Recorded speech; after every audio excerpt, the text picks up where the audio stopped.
It's so unimaginable, just the cruelty of it. It's like the worst form of bullying you could possibly imagine.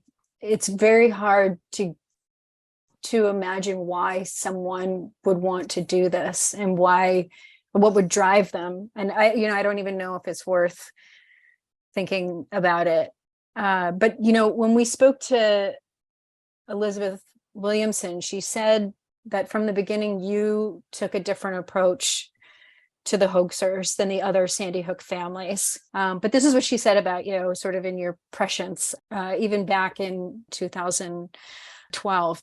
He never saw this as a one-off by people who were opposed to gun control measures, or even people who were somehow personally scandalized by this particular tragedy. He saw this as emblematic of a new development in our culture and in our society, and he was absolutely right. Can you comment on that?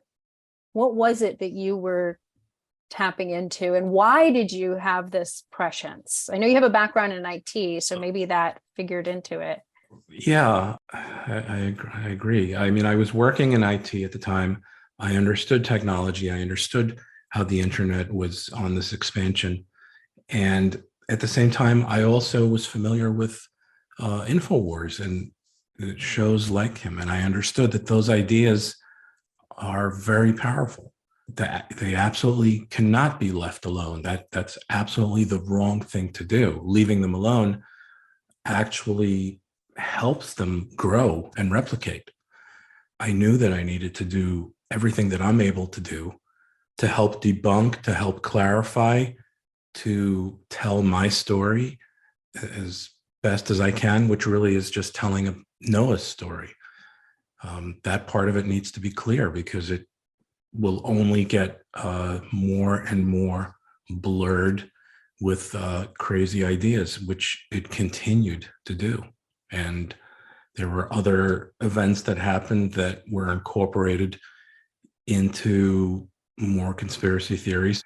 And oftentimes in hoax theories, different theories don't need to fit together like a puzzle. You can have contradictory theories.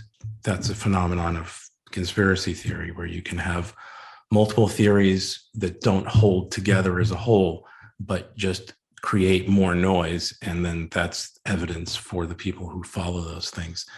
So for them, he didn't die, and he died twice. And he was used as an actor in Pakistan, or he was hiding out in Pakistan, or he was living in Pakistan, or he was Pakistan, whatever you can think of. That opened up the floodgates for them. And I've had people say that to me in person as evidence that Sandy Hook was not a real shooting. They would say, well, what about that kid that died in Pakistan? I've had that said to me in person. I guess the idea is they're theories and they're just trying to poke holes in reality, ultimately. They don't have to have evidence. They're just asking questions. Right. And that's their evidence, the fact that they have all of these facts that they can run through. But all of these things have been debunked. And for some people, when they get debunked, that turns those people around. And that's what those people need to hear. They need to see real evidence. But for some other people who have a faith-based opinion about reality, that won't make a difference for them. And I don't think it's important to try to debunk for those people, but all of those people have other people in their life who will deal with them, where it's, it could be their family members. I mean, this hoax concept has really torn families apart. I mean, at the Honor Network, we get so many different messages, but we've gotten messages from people who say that, this topic has ruined their relationship with their significant other because they are so consumed by it and they refuse to accept anything other than their belief system. That, their relationship is permanently damaged.